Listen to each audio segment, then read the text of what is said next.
नमस्कार देश के नौजवानों। तो हम आपका जो क्लास का रिवीजन चल रहा है उसके बारे में चर्चा कर रहे हैं। ठीक है, लगभग हमारी 6-7 रिवीजन क्लास हो गई है। ठीक है, तो देश के नौजवानों आप रिवीजन क्लास ले रहे हैं, बढ़िया। बच्चों में कंपटीशन बढ़ रहा है और कंपटीशन बढ़ेगा तो जो छोटे मोटे लल्लू विद्यार्थी हैं वो तो रह जाएंगे। ठीक है, तो कंपटीशन बढ़ना भी चाहिए, मेरा कहना तो ये है। तो अब आते हैं हमारे बिंदु पे। हमने रिवीजन क्लास में 2 टेस्ट पेपर अभी तक आपके जो ले लिए उनका लगभग यहाँ पे नहीं बताया मैंने आपको आंसर। ठीक है, तो उनको देख लेते हैं एक बार। तो एक तो जो फिजिक्स वाले लेसन नंबर 9 का किया था हमने, फिजिक्स से जो लेसन नंबर 9 माँ सरस्वती को नमन करते हुए थोड़ा भूल गया जाती है मेरे को। ठीक है, उसमें एक क्वेश्चन था आपका कि क्वेश्चन नंबर अगर हम बात करें तो एक तो न्यूमेरिकल था, एक जो लेंस से संबंधित था, एक आवर्धनता था और एक इसमें आपका एक इसमें लेंस के नियम थे। ठीक है, तो हम पहले उस क्वेश्चन को देख लेते हैं, न्यूमेरिकल को देखना ध्यान से। न्यूमेरिकल वाले क्वेश्चन को देखें या फिर कौन से को देखें? अरे भाई बताओ फुर्ती से, अरे कौन से को देखें? तो न्यूमेरिकल वाले क्वेश्चन को देख लेते। ठीक है, इसको लगा लेते हैं, जो भी आपको आवाज़ में दिक्कत नहीं आएगी। क्वेश्चन ये था कि जैसे आपका एक उत्तल दर्पण था, क्या था? उत्तल दर्पण में वो बोल रहा है कि उत्तल दर्पण की फोकस दूरी, क्या बोल रहा है इसमें? उत्तल दर्पण की फोकस दूरी, और उसके बाद दे रखा है इसमें दर्पण से प्रतिबिंब की दूरी। क्या दे रखी है इसमें? दर्पण से प्रतिबिंब की दूरी। यदि कोई नौजवान देखो अभी कहने का उसको लग रहा है कि भाई ये बातें क्या हैं, तो वो देखो उनकी स्कूल वाली ही कमी है, इसमें मैं कुछ नहीं कर सकता। ठीक है, फिर भी है कि यदि वो लेवल पकड़ना चाहता है उसको थोड़ी बहुत अलग से मेहनत करनी पड़ेगी, घर पे थोड़ा अलग से स्टडी करनी पड़ेगी। ठीक है, क्योंकि रिवीजन क्लास चल रही है, टाइम तो लगेगा। अगर टाइम लगेगा तो फिर आपके डोडासरा को जमाओ, उसको गोविंद सिंह डोडासरा उसको पकड़ो जाके। ठीक है, तो प्रतिबिंब से दर्पण की ये तो कितनी थी सर आपकी? लगभग 30 सेंटीमीटर। कितनी थी? 30 सेंटीमीटर थी। और दर्पण से प्रतिबिंब की दूरी लगभग कितनी आपकी? 20 सेंटीमीटर। कितनी है? 20 सेंटीमीटर। अब देखो यदि जिस नौजवान को अगर मान लीजिए पूर्ण जानकारी वो बिल्कुल देख ही बता सकता है कहाँ पर आएगा प्रतिबिंब, जो इसका सॉरी बिंब कहाँ पे होगा, प्रतिबिंब यहाँ पर, तो बिंब कहाँ पे होगा देख के बता सकता है वो। तो इन दोनों से पहचान के बता सकता है, बिल्कुल इन दोनों से पहचान के बता सकता है। जैसे मैंने पिछली कक्षा में कि 2 क्वेश्चन भी किया था 2 नौजवानों से। ठीक है, यानी लगभग पिछली कक्षा का जो टेस्ट उसमें समाधान में तो लगभग 2 नौजवानों ने बढ़िया आंसर दिए हैं। एक तो विकास का मतलब जो मुकेश सामोता है, ठीक है, उसने दिया है, और एक लगभग रोहित यादव है, उसने बढ़िया आंसर दिए हैं दोनों। ठीक है, उसका आंसर राइट है दोनों का। तो यहाँ पे देखो दर्पण से प्रतिबिंब की दूरी हमें निकालनी है। क्वेश्चन में क्या पूछ रहा है आपसे पूछ रहा है दर्पण से बिंब की दूरी, बिंब की दूरी ये पूछ रहा है। तो यदि देखो आपको ऐसा लगे भाई ये क्या होगा, तो थोड़ा बहुत आप इसमें वो दर्पण भी बना सकते हैं। तो सर कौन सा बनाना है? सर हमें उत्तल बनाना है। ये हमने उत्तल बना लिया, और उसके बाद में बोल रहा है कि जो इसका ये दर्पण से प्रतिबिंब, ये प्रतिबिंब कैसा है? आभासी है। कैसा है? आभासी।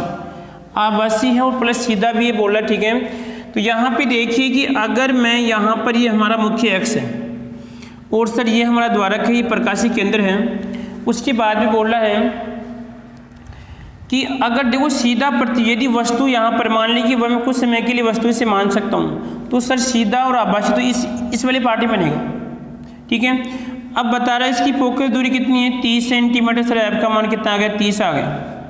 और ये कह रहा है कि दर्पण से प्रतिबिंब कहाँ पे? सर ये लगभग 20, इस वाले पार्ट में कहीं पर इस वस्तु का प्रतिबिंब बन रहा है। समझ रहे बात को? इसमें इस वाले पार्ट में कहीं ना कहीं पर आपका इसका प्रतिबिंब। अरे ये किसको मान को बताता है? दर्पण से प्रतिबिंब ये बताता है सर V के मान को बताता है, ये F के मान को बताता है, और ये U के मान को बताता है।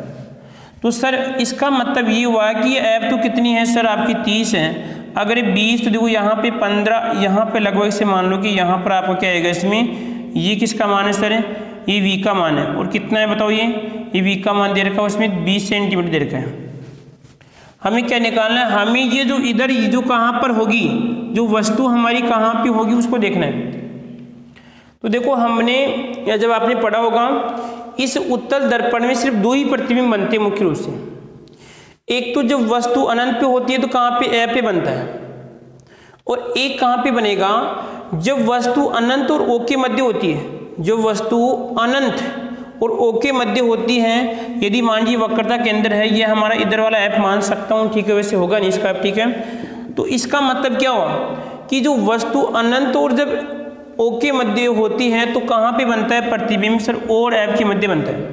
तो ये बात तो फिक्स है कि सर आप यहाँ पे बन रहे हैं, परंतु हमें देखना है कि जो हमारी वस्तु कहाँ पर हो सकती है, वस्तु या इसी दर्पण से उस वस्तु की दूरी कितनी है। तो ये निकालने के लिए हमारे पास क्या होगा, दर्पण सूत्र क्या होगा रे, दर्पण सूत्र होगा, ठीक है। तो दर्पण सूत्र को देख लेते हैं, सभी को मालूम होगा दर्पण सूत्र, ठीक है। जो दर्पण सूत्र में याद रखना, माइनस का कहीं पर भी लोचा नहीं होगा, ये ध्यान रखो दर्पण पे, ठीक है, जबकि लेंस एक माइनस लेके बैठा है, ठीक है। तो हमें दर्पण की बात करते हैं, तो हमारे पास देखो इसमें दर्पण सूत्र क्या होगा, दर्पण सूत्र होगा 1/f और बराबर 1/v प्लस 1/u, ठीक है। अब देखो एक थोड़े बहुत चिन्ह परिपाटी मैंने आपको बताए भी थे कि यदि सर ये एफ है तो एफ बताओ इधर धनात्मक होगी ऋणात्मक होगी इसमें।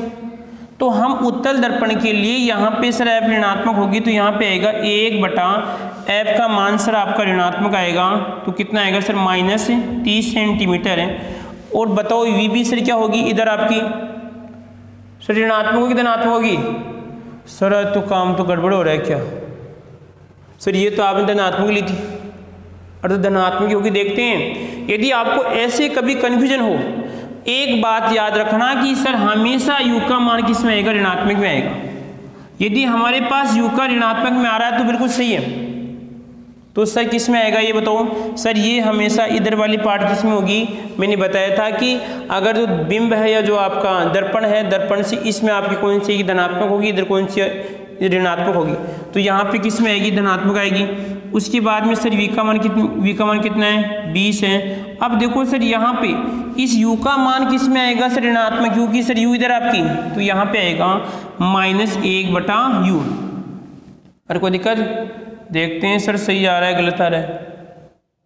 तो अब सर हमें क्या करना है, इसको इधर लेते हैं, यहाँ पे कितना आएगा 1/30 -1/20 और यहाँ पे कितना आएगा -1/u। देखते हैं, मैंने कहा कि जो हमारा अनुमान, यदि मान लीजिए कि हम क्वेश्चन गलत करें, परंतु अनुमान देखना लास्ट में वाला जो भी है, तो कितना आएगा कि सर एलसीएम कितना आ गया, एलसीएम सर कितना आ गया 60 आ गया।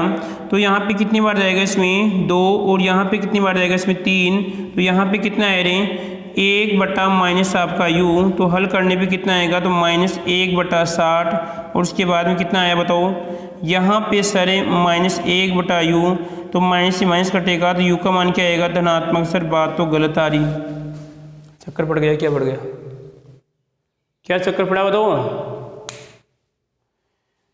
देखते हैं कि सर आपका उत्तल दर्पण है, उत्तल दर्पण की फोकस दूरी आपको यहाँ पर आ गई, और ये बोल रहा है कि दर्पण से प्रतिबिंब की दूरी यानी ये आभासी है।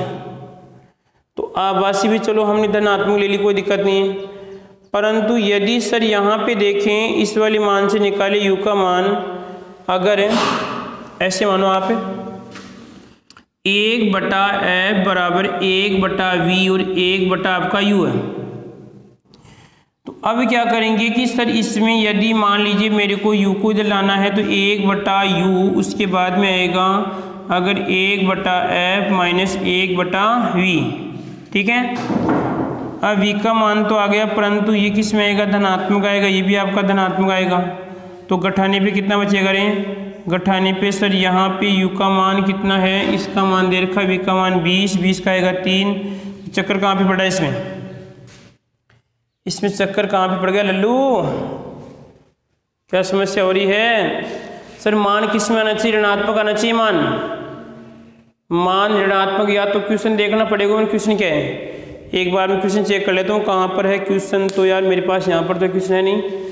उत्तल दर्पण से फोकस दूरी कितनी है, इसमें आपकी उत्तल दर्पण की फोकस दूरी हमेशा आपकी किस में आएगी, अगर यहाँ पे आएगा उसकी ऋणात्मक उसकी धनात्मक आएगी, ठीक है, ये भी सही है। और यहाँ पे दर्पण से प्रतिबिंब की दूरी, दर्पण से प्रतिबिंब की दूरी कितनी आपकी 20 है। तो सर आपकी ये भी चलो 20 आ रही है, कोई दिक्कत नहीं है। और ये कैसा बता रहे हैं, इसमें आभासी बता रहे हैं, तो आभासी तो यहाँ पर बनेगा। उसके बाद में दर्पण से बिंब की दूरी पूछ रहे हैं, तो इसका सूत्र देखो यहाँ पे क्या पे सिस्टम हो रहा है, वापस चेक कर इसको। क्या नीचे ऋणात्मक का नीचे नहीं, यहाँ पे यू का मान। तो सर हमारे पास दर्पण सूत्र है 1/f, उसके बाद में 1/v प्लस 1/u। तो यहाँ पे आ जाएगा सर u का मान, तो अगर मैं मान के चलूँ u का मान तो मालूम नहीं हमें, परंतु इनका मान पहले मैं u को दे लेता हूँ, ठीक है। तो यहाँ पे आएगा इसमें u तो -1/u हो जाएगा।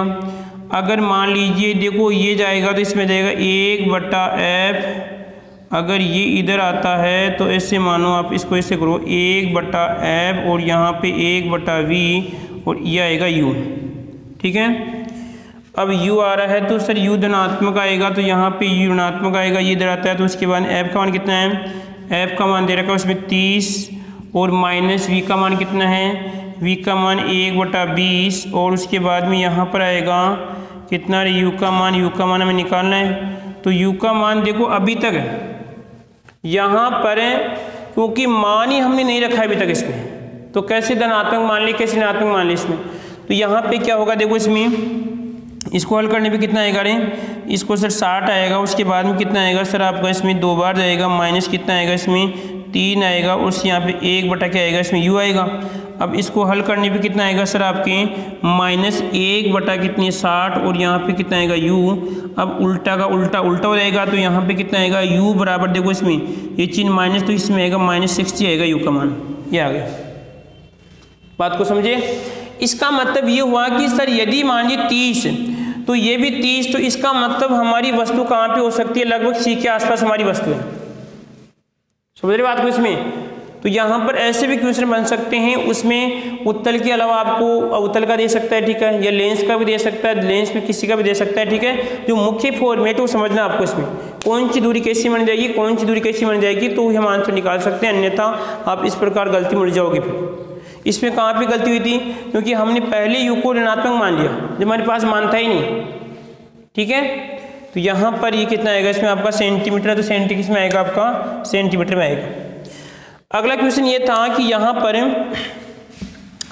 अगर बात कर तो यहाँ पर है कि सर जो उत्तल लेंस था, उत्तल लेंस में वस्तु कहाँ पर कैसी स्थिति बनेगी, ठीक है। तो मैं सभी को एक साथ देख लेता हूँ, ठीक है, सभी को एक साथ देखते हैं। तो सर क्वेश्चन हमारा था कि उत्तल लेंस में वस्तु यहाँ पर है तो कहाँ पर जो भी आएगा सर ये हमारा क्या है, देखो एक मिनट ध्यान से समझना है। हाँ आने दो इसको, आने दो।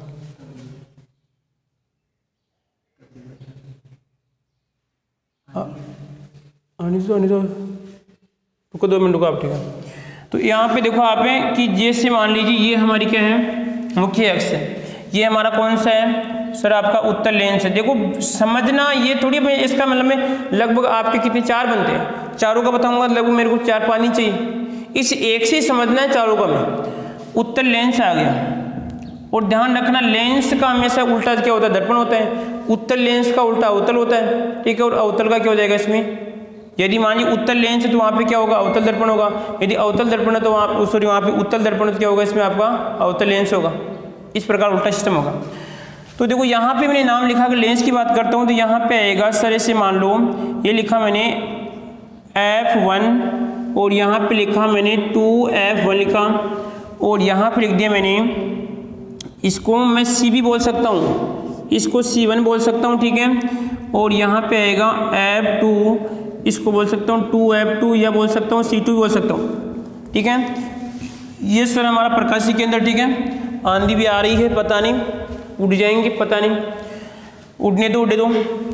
अब सर यहाँ पे की पहली बात करूँ इसमें, जब वस्तु देखो समझना ध्यान से, जो नए नौजवान की बात करूँ मैं, ठीक है। इसमें सिस्टम क्या होगा, और यहाँ पे सर क्या है आपका अनंत है, क्या आपका इसमें अनंत है, ठीक है। आंधी आ रही, आने दो, ठीक है, कोई दिक्कत नहीं सर। आप देखते हैं आंधी में क्या परिवर्तन होता है। अब अनंत है तो देखो जब वस्तु अनंत पे होगी तो प्रतिबिंब कहाँ पे आएगा, F पे आएगा। ध्यान रखना, नए नौजवान की बात कर रहा हूँ। जब वस्तु इन दोनों के मध्य होगी तो थोड़ा बहुत सर इधर, तो थोड़ा बहुत इधर वस्तु का यहाँ पे आएगा, यहाँ पे बनेगी वस्तु का प्रतिबिंब। जब वस्तु यहाँ पे तो प्रतिबिंब आगे किस पे, इस पे आएगी, ठीक है। और जब इन दोनों के मध्य तो सर अनंत के मध्य, अनंत और इन दोनों के मध्य जब ऐप पे होगी तो कहाँ पे, अनंत पे आएगी। बस ये सिस्टम याद रखो, इसमें अनंत तो ऐप पे आएगी, ठीक है। अनंत और 2f1 के मध्य तो यहाँ पे आप f2 और 2f2 के मध्य आएगी वस्तु प्रतिबिंब, ठीक है। उसके बाद में देखो यहाँ पर यदि इस पे होगी तो यहाँ पे ये बराबर आएगा, ध्यान रखना। इस पे अगर होगा तो दोनों क्या होंगे, इसमें बराबर होएगा। सर यहाँ पर भी क्या होगा इसमें, यदि इसका यहाँ पे बनेगा, ठीक है। उसके बाद में कि सर इन दोनों के मध्य तो यहाँ पे थोड़ा बहुत इधर आएगा इसमें, और यहाँ पे सर इस पे आएगी तो यहाँ पे अनंत पे आएगी। ये थोड़ा सिस्टम याद रखना है, शेड्यूल इस प्रकार है। तो हम एक एक को देखें। जब अनंत पे होगी सर कहाँ पे बनेगा, तो अनंत पे देख लो, यहाँ पे ये किरण आएगी और यहाँ पे काटेगी इसमें और यहाँ पे बनेगा इसका, ये बन जाएगा यहाँ पर। तो इसका नाम क्या होगा, जब वस्तु अनंत पे होगी। पहली स्थिति कौन सी है कि जब वस्तु कहाँ पे होगी, बताओ, अनंत पे होगी तो कहाँ पे बनेगा इसमें, फोकस। किस पे बनेगा, प्रतिबिंब फोकस पे बनेगा। और कैसे बनेगा इसमें बताओ, उल्टा बनेगा, सीधा बनेगा, कैसे बनेगा इसमें बनेगा वास्तविक। और वास्तविक प्रतिबिंब हमेशा क्या होते हैं, उल्टे होते हैं। तो वास्तविक बनेगा और क्या बनेगा, उल्टा बनेगा और बिंदुवत बनेगा। क्या बनेगा इसमें, बिंदुवत बनेगा, ठीक है। दूसरी बात देखो इसमें, दूसरी कहाँ पर है सर, जब वस्तु कहाँ पे होगी, जब वस्तु अनंत व यहाँ पे लिखो आप किस पे हो जाएगी, अनंत व 2f1 के मध्य होगी। या मैं कह सकता हूँ यहाँ पे C1 के मध्य होगी। इसका मतलब सर थोड़ा बहुत हम इधर आए, थोड़ा बहुत हम इधर आए तो थोड़ा बहुत इधर जाओ आप। तो अब कहाँ पे बनेगा, तो इसमें सर बनेगा f2 व किसके मध्य, 2f2 और मैं कह सकता हूँ यहाँ पे C2 के मध्य बनेगा। अब प्रतिबिंब देखो इसमें, यदि बराबर तो यहाँ पे बनेगा, इस वाली स्थिति पर इस वाली भी बराबर बनेगा। फिर भी यहाँ पे इधर आऊँगा तो क्या बनेगा सर, अभी भी क्या बनेगा, छोटा ही बनेगा। तो यहाँ पे कैसा आएगा, छोटा आएगा। अब देखो बना के देखिए इसको, तो बना के देखते हैं। तो यहाँ पे देखिए आप इसको बना के देखिए सर, वस्तु हमारी यहाँ पे, ठीक है। यहाँ से आपकी प्रकाशीय किरण जाएगी या आपकी ऐप से गुजर जाएगी। ऐसे मान लो कि हमें यहाँ पे प्रतिबिंब बनाना है, तो यहाँ से अभिलंब गुजारो, एक कौन सी गुजारो आप, ये अभिलंब गुजारो और यहाँ पे बन जाएगी इस कि सर ये मान लो कि अभिलंब यहाँ से गुजरिए तो ये बन जाएगा इसमें, ठीक है। अरे कोई दिक्कत किसी को इसमें, तो यहाँ पे बनेगा। इसका नाम क्या होगा, इसका नाम होगा सर कहाँ पे, अनंत और 2f1 पे ये जब हमारी वस्तु होगी तो f2 और 2f2 के मध्य क्या हो जाएगा इसमें, या मैं कह सकता हूँ C1 के जो C2 के मध्य होगा। और यहाँ पे क्या आएगा इसमें, बताओ इसमें छोटा। देखो सर ये दूरी ज़्यादा है, ये दूरी कम है, तो क्या आएगा, छोटा आएगा। उसके बाद में कैसा होगा इसमें, छोटे के बाद में कह सकता हूँ यहाँ पे देखो वास्तविक, और क्या होगा इसमें, उल्टा होगा। ये ध्यान रखना इसमें, ठीक है। अगली बात करता हूँ कौन सी, जब वस्तु कहाँ पर होगी सर हमारी, तो जब वस्तु 2f1 या हम कह सकते हैं C पर है, तो देखो कैसे आएगा इसका सर ये आपका लेंस है, यहाँ पर आएगा, यहाँ पे 2f1 है और यहाँ पर आएगा आपका जो भी है f, तो यहाँ पर आएगा इसमें रहेगा f2 आएगा और यहाँ पे क्या आएगा 2f2 आएगा।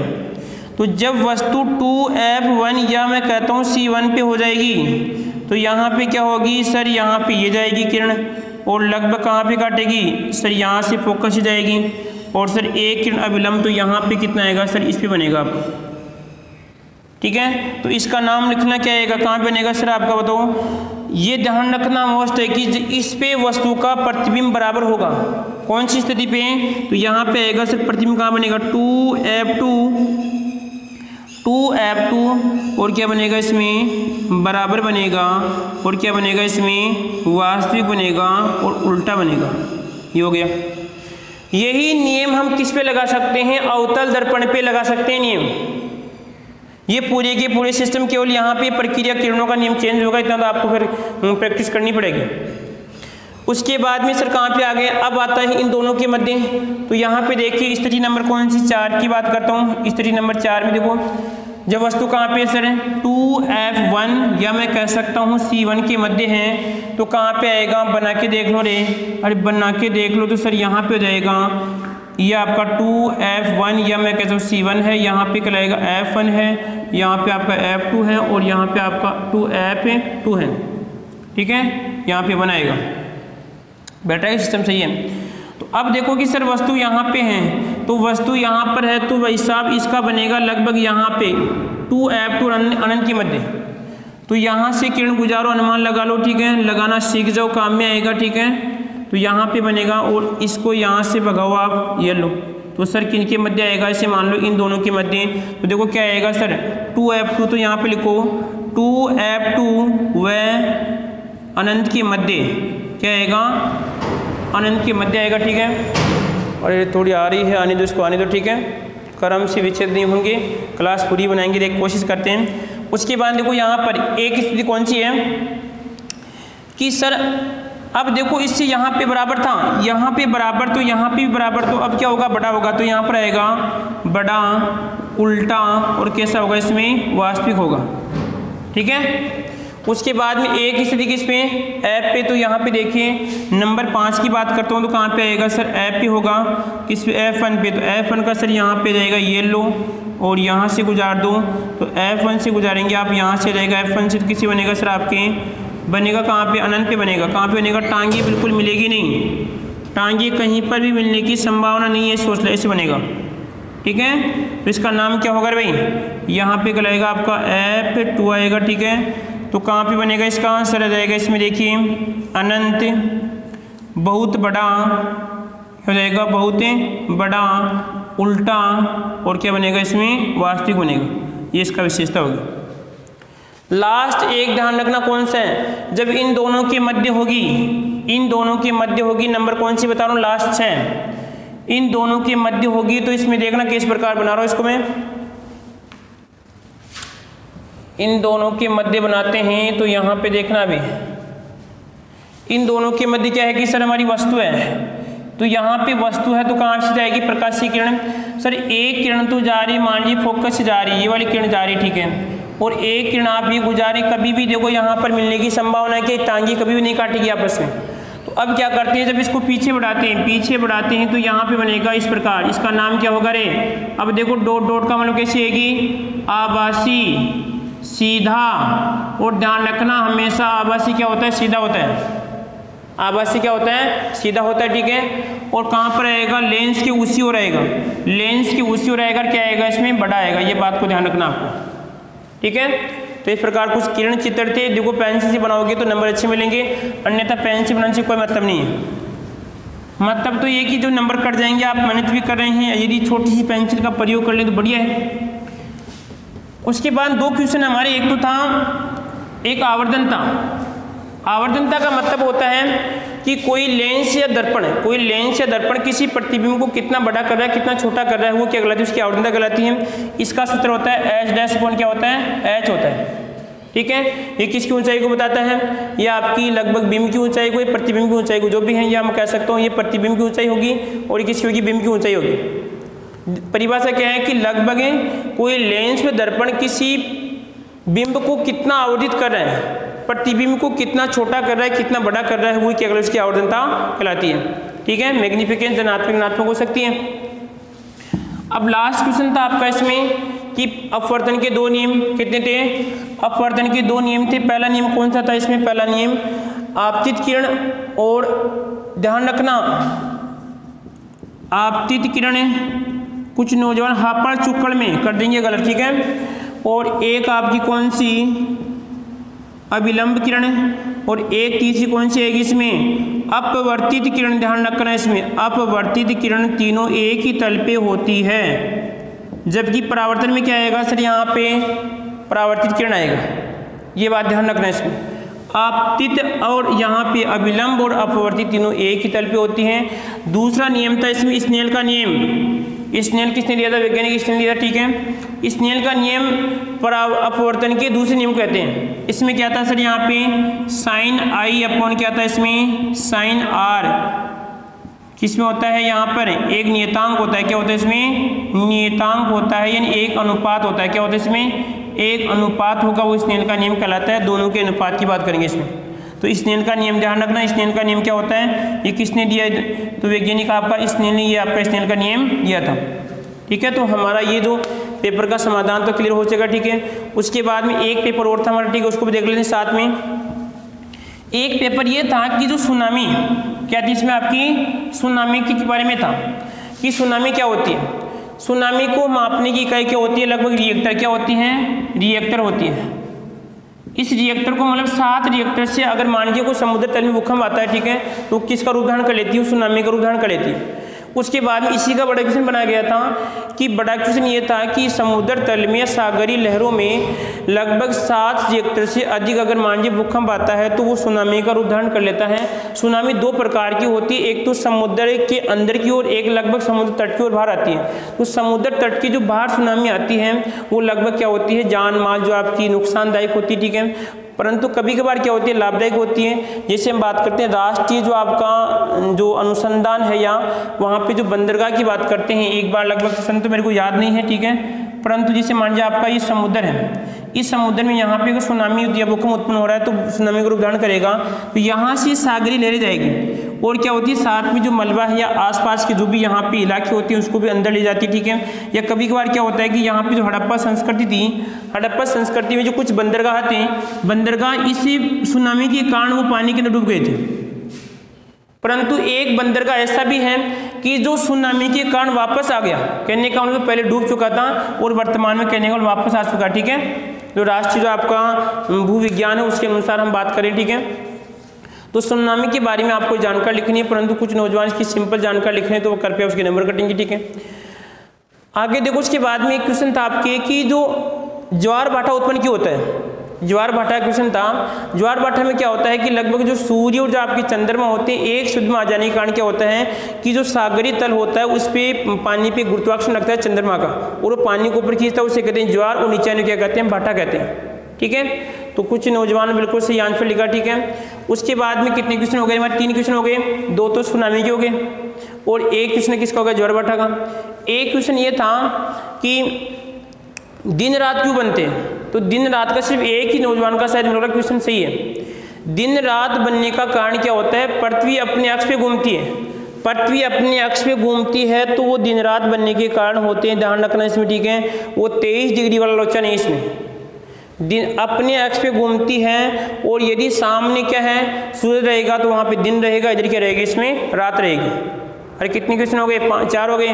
एक क्वेश्चन था हमारा कौन सा कि चंद्रमा की उत्पत्ति, चंद्रमा की उत्पत्ति लगभग 400 अरब वर्ष पूर्व या लगभग 2 के आसपास बात करते हैं, 4.2 के आसपास अरब वर्ष पूर्व पृथ्वी से मंगल ग्रह जैसा कोई मंगल ग्रह जैसा या मंगल ग्रह जैसा उपग्रह से ग्रह टकराता है, टकराने पे क्या होती है, यहाँ पे चंद्रमा की उत्पत्ति होती है। और चंद्रमा कहने का मतलब ये पृथ्वी का एक प्राकृतिक क्या होता है, इसमें उपग्रह होता है जो इसमें थोड़ा बहुत इसकी गुरुत्वाकर्षण भी लगती है। तो ये आपकी सिंपल जो पेपर का क्या था इसमें आंसर थे इस प्रकार, ठीक है। तो नौजवानों सिंपल आंसर मैंने आपको दे दिए हैं, तो कुछ नौजवानों की जो भी है कॉपी चेक करके आपको बता दूंगा। सर टाइम कितना है इस पेपर में, टाइम कितना है क्लास, कितनी टाइम क्लास, तो देखो क्लास का टाइम हो चुका है। वैसे मैं आपको और भी आज अपवर्तनांक के बारे में बताता, ठीक है, परंतु आगे वाली कक्षा में बताऊंगा क्यों निश्चित टाइम होता है, आधे घंटे में आपको क्लास के बारे में बताना पड़ता है। परंतु अब कल ध्यान रखना, मैं शायद हो सके तो अपवर्तनांक के बारे में बताऊंगा, अपवर्तनांक कैसे क्वेश्चन बन सकता है, अपवर्तनांक क्या होता है, किसका अपवर्तनांक कितना होता है, ठीक है। थोड़ा बहुत आप भी पढ़ के तैयार रखना।